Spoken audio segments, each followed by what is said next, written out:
The fluorescent lights of Union Station flickered above as Maya stood frozen on Platform 7, feeling like the world was spinning too fast while she remained stuck in place. Her 3-year-old daughter, Lily, pulled at the hem of her faded winter coat, asking for the third time if they could get a snack from the vending machine. In the stroller beside her, baby Noah screamed at the top of his lungs, his face red and scrunched up in that way that made strangers glance over, with a mixture of sympathy and annoyance. It was 6:47 in the evening, and the January cold seemed to seep through every layer of clothing Maya wore. Her phone buzzed in her pocket. She already knew what it would say before she even looked at the screen.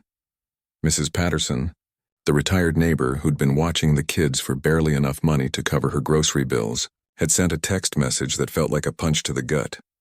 "I'm sorry, dear, but I can't do this anymore. My daughter insists I move in with her in Florida. I'm leaving next week.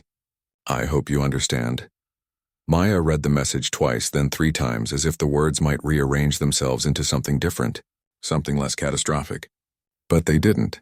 She stood there on the platform, commuters rushing past her in both directions, everyone moving with purpose and destination while she felt completely unmoored. The thing about being a single mother with 2 kids under 4 years old is that people don't see you anymore. They see the crying baby. They see the tired-looking woman who probably should have made better choices. They see an obstacle in their path as they rush to catch their trains, but they don't really see you. They don't see the person who's been awake since 4 in the morning, who skipped lunch to save $3, who smiled through an 8-hour shift despite having a splitting headache because calling in sick isn't an option when you're 2 weeks away from eviction. Maya felt the hot sting of tears building behind her eyes. She couldn't cry, not here. Not in front of Lily, who was already anxious and picking up on every bit of stress that radiated from her mother like heat from asphalt on a summer day.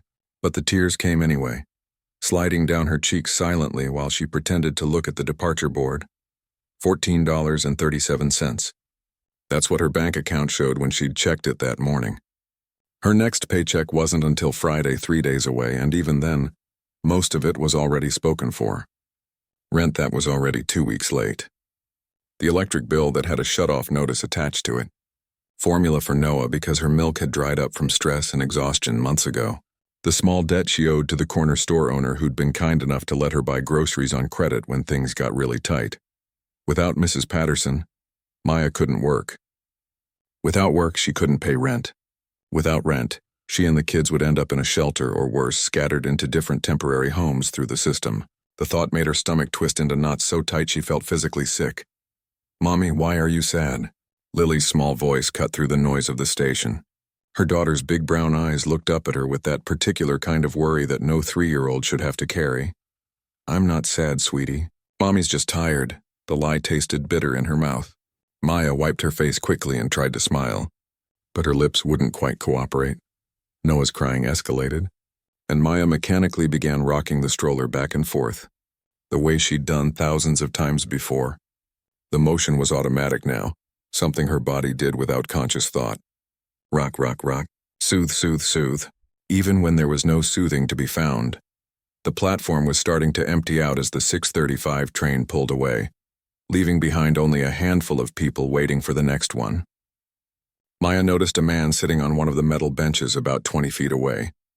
He was older, maybe in his mid-50s, wearing a nice wool coat and reading a newspaper, an actual physical newspaper, the kind hardly anyone bought anymore.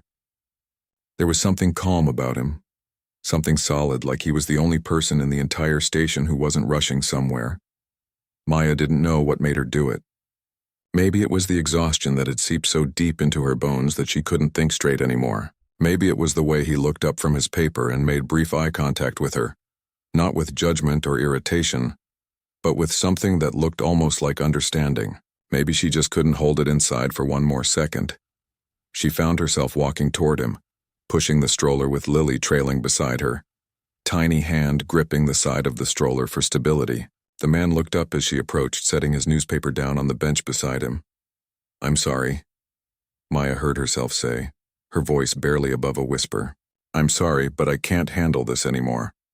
The words tumbled out before she could stop them, and suddenly she was telling this complete stranger everything, about the eviction notice taped to her apartment door, About Mrs. Patterson leaving and having no one else to watch the kids. About working double shifts at the diner just to barely scrape by. Coming home smelling like grease and coffee. Too tired to do anything but collapse on the couch while the kids watched whatever was on television. About Lily's father who'd left when she was 6 months old. And Noah's father who'd promised he'd be different but disappeared the moment the pregnancy test came back positive. She told him about the shame of using food stamps at the grocery store while people behind her in line sighed impatiently. About the guilt of feeding her kids cheap processed meals because fresh vegetables were too expensive and spoiled too quickly. About the fear that woke her up at 3 a.m. in a cold sweat. The fear that she was failing them, that they deserved better, that she wasn't enough and would never be enough no matter how hard she tried. "I don't even know why I'm telling you this," Maya said, finally running out of words. She felt embarrassed now, exposed. I needed someone to hear it. Even if it's a stranger. Even if you think I'm crazy." The man was quiet for a moment and Maya braced herself for judgment, for him to tell her she should have planned better, made better choices, pulled herself up by her bootstraps like everyone else seemed to think was so simple. But he didn't say any of those things. "My name is Robert," he said gently. His voice had a warm quality to it, like hot tea on a cold day. "And you're not crazy. You're exhausted. There's a difference." He asked her questions then, real questions, the kind that showed he was actually listening. What kind of work did she do? How old were the kids? Did she have any family nearby? Each answer Maya gave seemed to matter to him, and she found herself relaxing slightly despite the strangeness of the situation. Lily, who had been shy and silent, peeked out from behind Maya's legs. "I'm 3, she announced to Robert. "And that's my baby brother. He cries a lot." Robert smiled at her, a genuine smile that reached his eyes. "I had a little girl once who was 3. She liked to tell everyone her age, too." Noah had finally stopped crying, exhausted from his own tantrum, and was making those little hiccuping sounds that babies make after they've cried too long. Maya felt a fresh wave of guilt wash over her. He was probably hungry. She had half a bottle of formula left in the diaper bag, and that would have to last until tomorrow because she couldn't afford to buy more until her paycheck came through. "What train are you trying to catch?" Robert asked. Maya glanced at the departure board. "The 7:15 to Riverside. That's where we live." "Well, where we live for now anyway." "That gives us a few minutes then," Robert said. He reached into his coat pocket and pulled out a business card, holding it out to her. "I want you to call this number tomorrow. During business hours. Ask for me specifically." Maya took the card, barely glancing at it before putting it in her coat pocket. She assumed it was for some kind of social services, maybe a food bank or a charity he volunteered with. People like Robert, well-dressed, calm, clearly comfortable, they sometimes volunteered with charities. It made them feel good about themselves. She didn't judge him for it. She'd take whatever help she could get at this point. "I don't want to take up more of your time," Maya said, starting to back away. "Thank you for listening, really. It probably sounds stupid, but it actually helped just to say it all out loud." "It's not stupid," Robert said firmly. "And Maya, call that number. Promise me you'll call." She nodded, even though she wasn't sure she would. The 7:15 train was pulling into the station now, its brakes squealing against the rails. Maya grabbed Lily's hand and started pushing the stroller toward the platform edge, joining the small cluster of people waiting to board. As she found a seat on the train and collapsed into it, Lily climbed up beside her while she maneuvered the stroller into the designated space. Through the window, she could see Robert still sitting on the bench watching the train. He raised his hand in a small wave, and Maya found herself waving back. The train lurched forward, beginning its journey toward Riverside. Maya leaned her head against the cold window glass and closed her eyes. Tomorrow she'd have to call the diner and explain about Mrs. Patterson. Maybe they'd let her bring the kids to work, keep them in the back office or something. It wasn't ideal, but neither was anything else in her life right now. Her hand found the business card in her pocket, and she pulled it out to look at it properly for the first time. The words printed on it made her sit up straight, her eyes widening. Robert Chen, Managing Director, the Chen Foundation. Maya's heart started beating faster. She knew that name. Everyone in the city knew that name. The Chen Foundation was one of the biggest charitable organizations in the state. They'd built community centers, funded schools, created programs for struggling families. Robert Chen himself was regularly featured in the news for his philanthropy work, and She'd just unloaded all of her problems onto him like he was a therapist at the train station. Maya felt her face flush hot with embarrassment. What must he have thought of her? Some desperate woman approaching him out of nowhere with her sob story, probably hoping for a handout. She cringed at the memory of everything she'd said, but then she remembered his face, the way he'd listened, the kindness in his eyes, the way he'd looked at Lily and talked about his own daughter. That hadn't felt like obligation or pity. It had felt like genuine human connection, the kind that was so rare it seemed almost shocking when you encountered it. Lily was already falling asleep against her shoulder, worn out from the long day. Noah was mercifully quiet in his stroller. Outside the train windows, the city lights blurred past in streaks of gold and white. Maya looked at the card again. Call during business hours, he'd said. Ask for him specifically. Maybe it was nothing. Maybe it was just a polite brush-off, the kind of thing people said when they wanted to seem helpful but didn't actually expect you to follow through. Or maybe, just maybe, it was something more. For the first time in months, Maya felt a tiny flicker of something she'd almost forgotten existed. Not quite hope. She'd learned that hope could be dangerous when you had nothing to cushion the fall. But something adjacent to hope, a possibility, a door that might be open just a crack, letting in a sliver of light. The train rocked gently on its tracks, carrying them home through the winter darkness. Maya tucked the business card carefully back into her pocket and pulled Lily closer, pressing a kiss to the top of her daughter's head. Tomorrow would come whether she was ready for it or not. But tonight, for just these few minutes on the train, she let herself imagine that maybe, just maybe, things could be different. She had no way of knowing yet that this chance encounter on Platform 7 would change everything. That the stranger on the bench wasn't just offering kindness, but an opportunity that would reshape her entire life. That her moment of complete vulnerability would become the turning point she'd someday look back on with gratitude. All she knew right now was that someone had listened. Someone had seen her, really seen her. And sometimes when you're drowning, that's enough to keep you afloat for one more day. Maya didn't sleep that night. Not really. She dozed off in short bursts between Noah's feedings, but her mind kept circling back to that business card sitting on her tiny kitchen counter. At 3 a.m., she'd gotten up and Googled Robert Chen on her cracked phone screen, scrolling through article after article about his foundation's work. Each story seemed more impressive than the last. A community center in the East Side that provided after-school programs for hundreds of kids. A job training initiative that had helped over 1,000 people find stable employment. Housing assistance programs, scholarship funds, medical bill support. By the time weak winter sunlight started filtering through her apartment's thin curtains, Maya had convinced herself that calling would be pointless. Men like Robert Chen didn't actually help random women they met at train stations. He probably had assistants who screened his calls, who politely redirected desperate people to the appropriate departments and forms and waiting lists that led nowhere. The card was just a polite gesture, she told herself. A way to end an awkward conversation. But then Lily woke up asking for breakfast and Maya opened the nearly empty refrigerator to find half a gallon of milk that smelled questionable and 2 eggs. Noah needed formula and the canister was almost empty. Her phone showed a text from her manager at the diner, asking if she could cover an extra shift on Saturday. She needed that shift. She needed every shift. But without childcare, she couldn't take it. The business card seemed to stare at her from the counter, crisp and white against the chipped laminate. Maya picked it up and turned it over in her hands. What was the worst that could happen? Someone would tell her no? She'd heard no 1,000 times before. One more wouldn't kill her. At 9:15 a.m., after she'd gotten Lily settled with crayons and a coloring book and Noah was down for his morning nap, Maya dialed the number. Her hand shook slightly as she held the phone to her ear. It rang once, twice, 3 times. Chen Foundation, this is Patricia speaking. How may I help you? The woman's voice was warm and professional. Maya almost hung up. Instead, she forced herself to speak. Hi, my name is Maya Torres.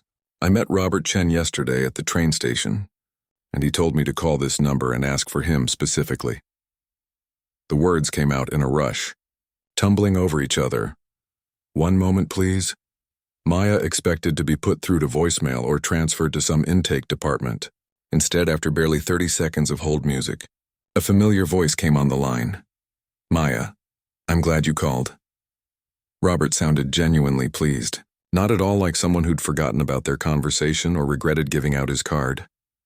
"I wasn't sure if I should," Maya admitted. "I mean, you're probably incredibly busy and I don't want to waste your time." "You're not wasting my time," Robert interrupted gently. "I meant what I said yesterday. I'd like to help if you're willing to let me. Or rather, if you're willing to help yourself with some support from the foundation." Maya sat down at her kitchen table, suddenly feeling unsteady. "I don't understand. Why me? You must meet hundreds of people who need help." There was a pause on the other end of the line. When Robert spoke again, his voice had a different quality to it, something more personal. "Can I tell you something? Every Tuesday evening I spend a few hours at Union Station. I just sit there with a newspaper and watch people. My therapist suggested it years ago when I was spending too much time in boardrooms and forgetting why I started the foundation in the first place. Most weeks I just observe. Sometimes I have brief conversations. Very rarely I meet someone who reminds me of where I came from."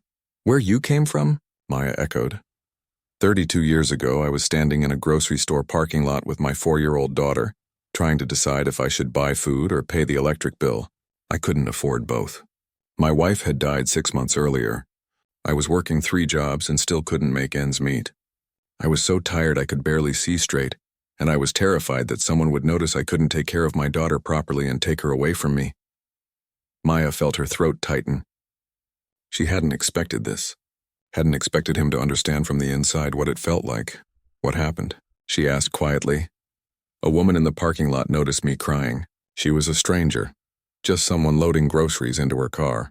She asked if I was okay, and I told her everything, just like you told me yesterday. She went back into the store and bought 2 weeks' worth of groceries for us. But more than that, she connected me with a community organization that helped me find better paying work and childcare assistance. She saved my life, Maya. Or rather, she gave me the chance to save my own life. And now you do the same thing," Maya said, understanding dawning. "I try. That woman made me promise her something. She said, when you get back on your feet, you pay it forward. Not just once, but as many times as you can for the rest of your life. I built a tech company, sold it for more money than I ever imagined possible, and started this foundation. But I never forgot what it felt like to be standing in that parking lot, completely out of options." Maya wiped at her eyes with the back of her hand. Lily looked over from her coloring book with concern, and Maya gave her daughter what she hoped was a reassuring smile. "So here's what I'm proposing," Robert continued, his voice becoming more businesslike but no less kind. "The Chen Foundation has a comprehensive support program for single parents. We help with housing, childcare, job training, and mentorship. But it's not a handout, Maya. Everyone who enters the program has to commit to something." "What kind of commitment?" Maya asked, immediately wary. She'd learned the hard way that nothing came without strings attached. "We ask that once you're stable, once you've gotten back on your feet, you commit to helping others in similar situations. Maybe that means volunteering with the foundation. Maybe it means mentoring someone else going through the program. Maybe it just means being the person who notices when someone's struggling and offers a hand. The specifics are up to you, but the commitment to pay it forward is required." It was almost too much to process. Housing help, childcare, job training, the things Maya had been desperately juggling for years, potentially within reach. "What's the catch?" she asked, because there had to be one. Robert laughed, a short, genuine sound. "The catch is that you have to do the work. We'll provide resources and support, but you have to show up. You have to be willing to try, even when it's hard. And you have to believe that you deserve better than what you have right now. Because I can already tell from our conversation yesterday that you don't quite believe that yet." Maya felt like he'd reached through the phone and looked directly into her soul. He was right. Part of her believed she deserved exactly what she had, that her struggles were punishment for her mistakes, her poor choices, her failures. "I don't know if I can do this," she whispered. "You can," Robert said firmly. "I know you can because you're already doing the hardest part. You're taking care of 2 small children essentially on your own while working and trying to keep a roof over your heads. You're already doing the impossible, Maya. We're just going to make it possible." They talked for another 20 minutes. Robert explained that she'd need to come to the foundation office for an intake meeting, where she'd meet with a case coordinator who would assess her specific needs. There would be paperwork, interviews, verification of her situation. It would take time, he warned her, but he'd personally flag her case to move as quickly as possible given her immediate housing crisis. Before they hung up, Robert asked, "What time do you get off work today?"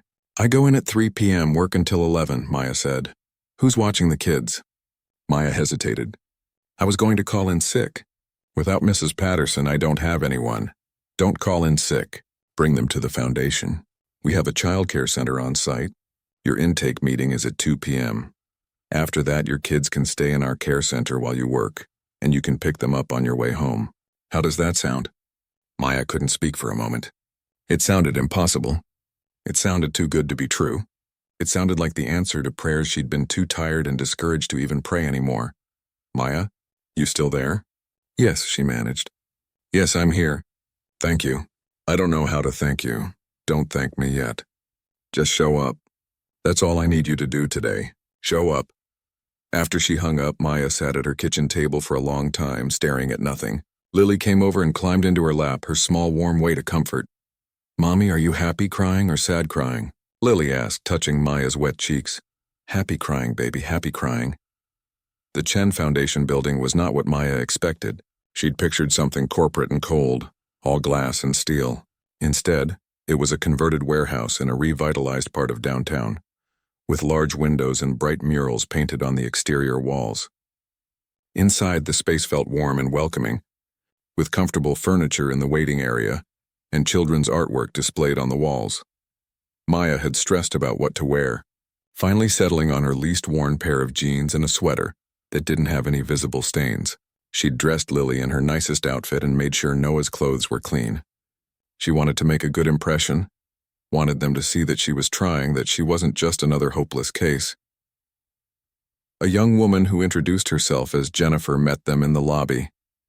She was probably in her late 20s with kind eyes and an easy smile that immediately put Maya at ease.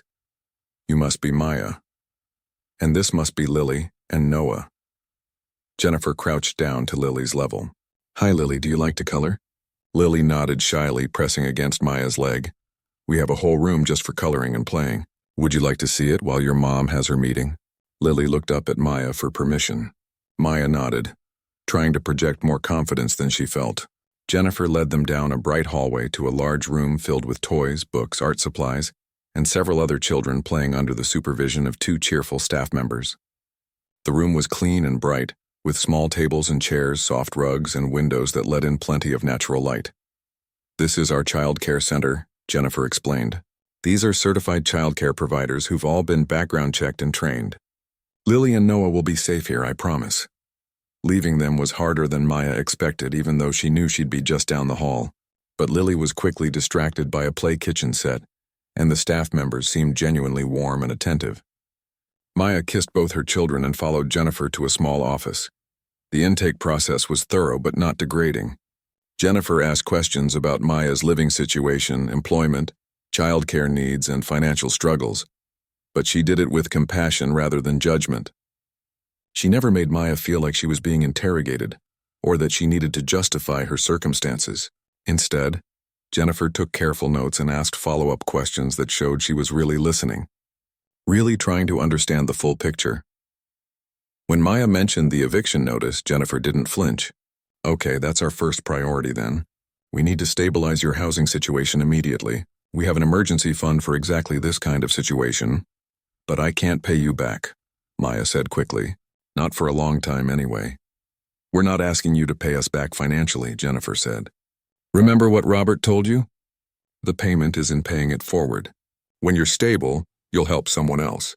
That's how this works." They discussed Maya's job at the diner. Jennifer asked if Maya had ever considered other types of work, anything she'd dreamed of doing before life got in the way. Maya was embarrassed to admit that she'd started taking online business courses years ago, before she got pregnant with Lily, but had never finished. She'd always been good with numbers, had even thought about becoming an accountant. "So let's make that happen," Jennifer said, as if it were the simplest thing in the world. "We have partnerships with several online education programs. We can get you enrolled in courses, and we have study groups where program participants support each other. You could finish your degree while working." Maya's head was spinning. It was too much, too fast. Part of her kept waiting for someone to come in and tell her this was all a mistake, that she didn't qualify, that she needed to leave. But that didn't happen. Instead, Jennifer walked her through the next steps. They'd work with Maya's landlord to settle the back rent and prevent the eviction. Maya would be placed in the child care assistance program immediately, with a spot for both Lily and Noah at a high-quality center near her apartment. She'd be connected with a mentor from the foundation, someone who'd been through the program and could offer guidance and support. "This is going to take work," Jennifer said, looking Maya directly in the eyes. "There will be days when you want to quit, when it feels too hard, when old doubts creep in. But we'll be here. You won't be alone in this anymore." When Maya went to pick up Lily and Noah from the child care center, she found Lily happily painting at an easel while Noah slept peacefully in a crib. The staff gave her a positive report on both kids and handed her a schedule for the following week. "We're open from 6 a.m. to 8 p.m. Monday through Saturday," one of the staff members explained. "We have breakfast and lunch included and afternoon snacks.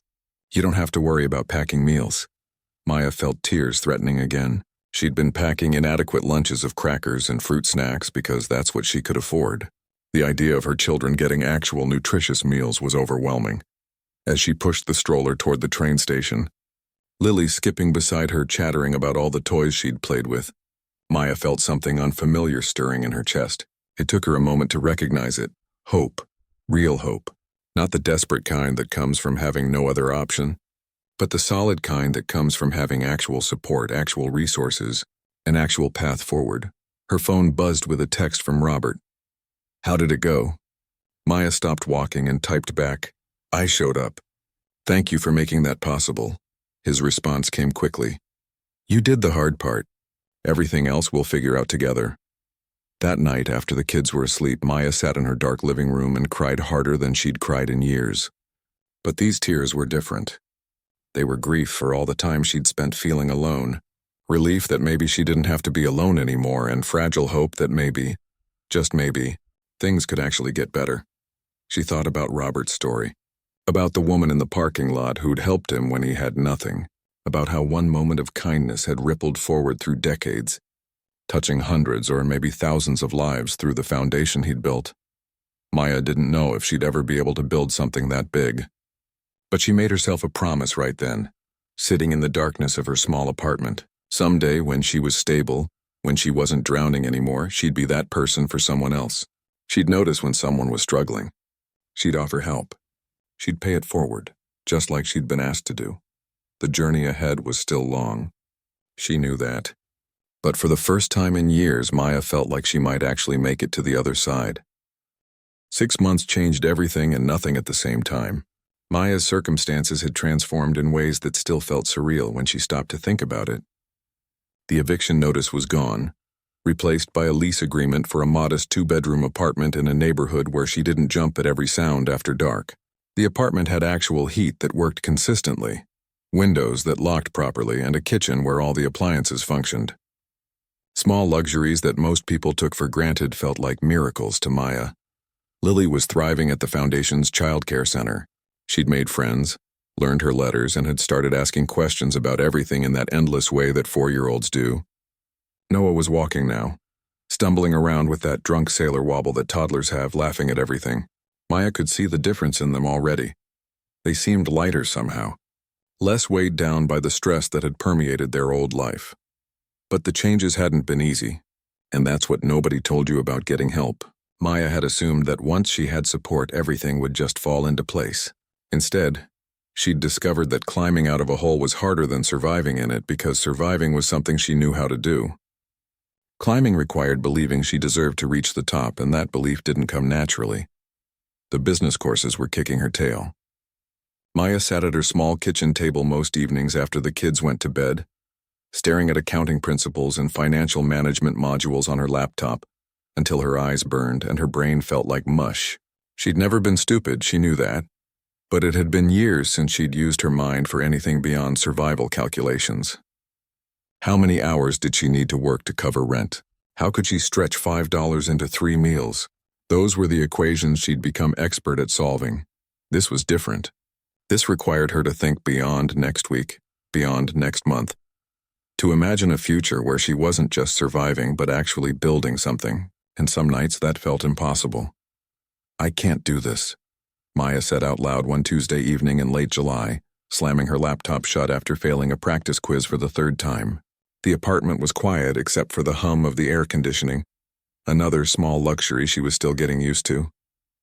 In her old place, summer had meant choosing between paying the electric bill and running a fan. Her phone sat next to her laptop, and she knew she should call her mentor, Christina, who'd told her repeatedly to reach out when things got hard. But Maya felt ashamed.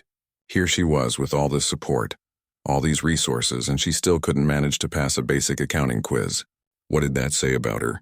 The shame was familiar, comfortable even. It was easier to believe she was failing because she wasn't smart enough than to push through the discomfort of learning something new. Easier to give up than to keep trying and risk failing anyway. But then she thought about Lily, asleep in the bedroom she didn't have to share with her mother anymore. About Noah, who'd had 3 meals today that Maya hadn't stressed over buying. About the text she'd gotten from her manager at the diner last week offering her a shift supervisor position, something she never would have been considered for before, because she'd been too unreliable. Always scrambling to cover childcare. Maya opened her laptop back up. She might fail this quiz again, but she'd fail at trying.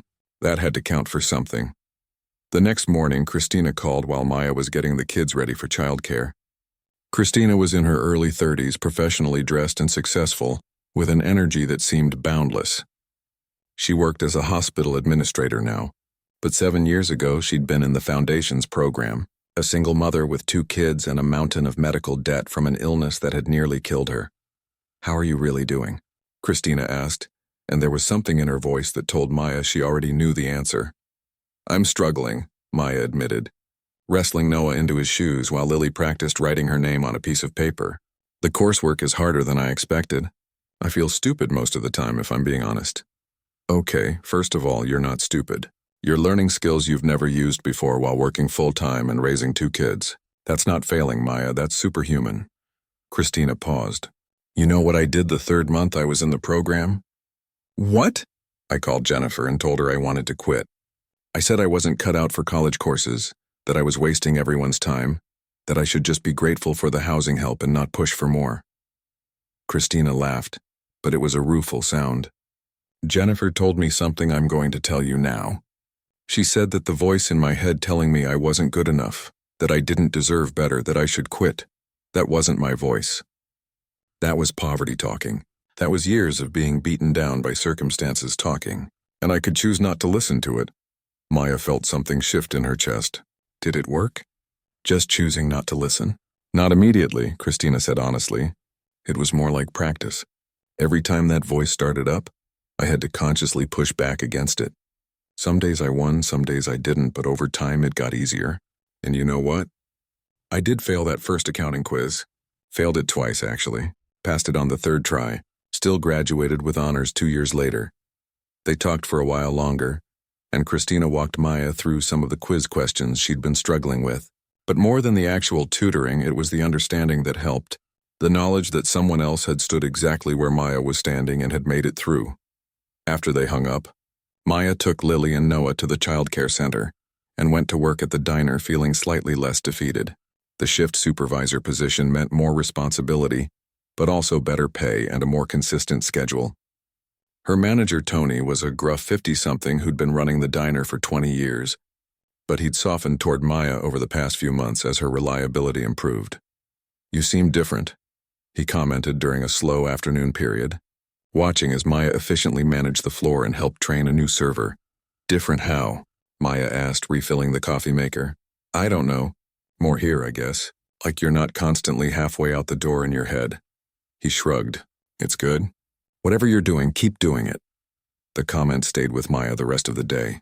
She hadn't realized how much of her energy had been spent just mentally surviving until she started to have some of that energy back. She could be present with customers, help her co-workers, even laugh at Tony's terrible jokes. The work was still hard. Her feet still ached at the end of a shift. But the crushing weight of it had lifted. That evening, at the Foundation's weekly support group for program participants, Maya met a woman named Keisha who'd just entered the program. Keisha had 3 kids under 6, was fleeing a dangerous relationship, and looked exactly how Maya had felt 6 months ago, barely holding it together, suspicious of help, exhausted down to her bones. The support group met in a comfortable room at the Foundation, with couches arranged in a circle and coffee and snacks always available. There were usually about 10 women there, all at different stages in the program. Some had been there for weeks, others for years. They shared their struggles and victories, offered advice and support, and generally reminded each other that they weren't alone. "I don't think I can do this," Keisha said when it was her turn to talk. Her voice shook. "I don't think I'm strong enough. Everyone here seems like they have it together, and I'm a mess." Maya heard her own thoughts from that morning coming out of Keisha's mouth. She raised her hand slightly. "Can I say something?" Maya asked. At Jennifer's nod, she continued. "6 months ago, I met Robert at a train station. I was so desperate I unloaded everything on a complete stranger because I couldn't hold it in anymore. I had an eviction notice, no childcare, $14 in my bank account. I thought my life was over." She looked directly at Keisha. "And now? I still struggle. I failed an accounting quiz 3 times this week. I still have moments where I think I can't do this, where I feel like I'm pretending to be someone I'm not. But you know what's different? I'm not doing it alone anymore. None of us are. You don't have to be strong enough to do everything by yourself. You just have to be strong enough to keep showing up and let other people help carry some of the weight." Keisha's eyes filled with tears. "How do you trust it? How do you trust that the help won't just disappear?" It was a good question, one Maya had asked herself repeatedly in the early days. "Honestly, I still don't completely trust it," Maya admitted. "Part of me keeps waiting for someone to tell me there was a mistake, that I don't actually qualify for all this. But every day that doesn't happen, I trust it a little bit more. And in the meantime, I just focus on the next right thing, getting the kids to childcare, going to work, showing up for class, one thing at a time." After the group ended, Keisha approached Maya hesitantly. "Thank you for what you said. It helped, yeah?" Maya smiled. "Then we're even because helping you helped me too. Funny how that works." The 2 women exchanged phone numbers, and Maya found herself in the unexpected position of being someone else's support person. It felt strange and good at the same time.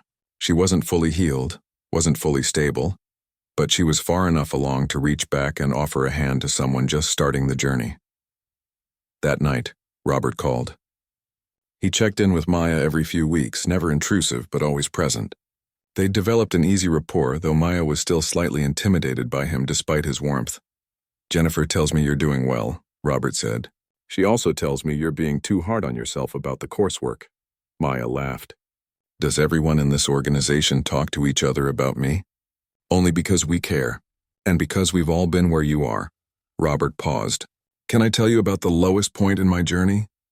The moment I almost gave up on everything?" "Please," Maya said, settling into her couch. "It was about 8 months after the woman helped me in the parking lot. I'd gotten a better job, had stable childcare, my daughter was doing well. Everything was improving. And then I got fired." Robert's voice was matter-of-fact, but Maya could hear the old pain underneath. "My boss said I was underperforming. Looking back, I think I was exhausted and probably clinically depressed, but at the time I just thought I was broken, that I'd been given a chance and I'd blown it. What did you do?" "I sat in my car in the parking lot and cried for 2 hours. Then I called the woman who'd helped me. She'd stayed in touch, checked on me regularly. And she told me something I've never forgotten. She said, 'Robert, success isn't a straight line. It's full of setbacks and failures and moments where you fall backward. But as long as you get back up, as long as you keep moving forward, even when it's messy and imperfect, you're succeeding.'" Maya felt tears prickling her eyes. "Did you find another job?" "Eventually. It took 3 months, and they were 3 of the hardest months of my life, but yes. And that failure taught me something important, that I could fall down and get back up. That setbacks didn't mean I was worthless or that I should give up. They just meant I was human." They talked for a while longer, and before they hung up, Robert said, "Maya, I want you to remember something. The woman who helped me all those years ago, she wasn't rich. She wasn't powerful. She was just someone who noticed another person struggling and decided to do something about it. You're already doing that for others and you don't even realize it yet." "What do you mean?" Keisha called Jennifer tonight. She said meeting you at the support group gave her hope for the first time since entering the program. You showed her what 6 months of progress looks like, not perfection, but progress. That's paying it forward, Maya. You're already doing it. After they hung up, Maya sat quietly for a long time. She thought about the chain of kindness that had started with a stranger in a parking lot decades ago, led to Robert building a foundation, and had eventually reached Maya at her lowest point on a train platform. Now that Chain was reaching Keisha, and probably others Maya didn't even know about yet, she wasn't perfect. She was still struggling with coursework, still had moments of doubt and fear, still had days where she felt like she was barely keeping her head above water, but she was also helping others, was building toward a better future, was proving to herself day by day that she was more capable than she'd ever believed. Maya opened her laptop and looked at the accounting quiz she'd failed earlier. The questions didn't seem quite as impossible now. She might fail it again tomorrow, but she'd keep trying until she passed it because that's what you did when you were building a life. You kept trying, you let others help you, and you reached back to help the people coming up behind you. The apartment was quiet except for the soft sound of Noah's breathing from the bedroom where both kids slept peacefully. Maya took a deep breath and started the quiz again. One question at a time, one day at a time, one step at a time, that was all anyone could do. And somehow slowly it was enough. 1 year and 3 months after that desperate evening on Platform 7, Maya walked across a small stage in the Foundation's community center and accepted her certificate of completion for the business management program. Her hands shook slightly as she held the framed document, and when the small audience applauded, she had to blink back tears. Lily sat in the front row next to Christina, clapping enthusiastically and shouting, "That's my mommy," loud enough that several people laughed. Noah was with a babysitter for the evening, probably destroying something, but that was okay. This moment was hers. Robert stood to the side of the stage, applauding along with everyone else, and the pride in his eyes made Maya's chest feel tight. After the ceremony, as people mingled over coffee and cookies, he pulled her aside. "I have something to discuss with you," he said, and there was an excitement in his voice that made Maya curious. "Walk with me?" They stepped out into the cool October evening, leaving the celebration behind. The Foundation's building was lit up against the darkening sky, and Maya could see through the windows to where program participants and staff mixed and talked. A community she was now fully part of. "The Foundation is expanding our family services department," Robert began. "We need someone to coordinate intake and support for new families entering the program.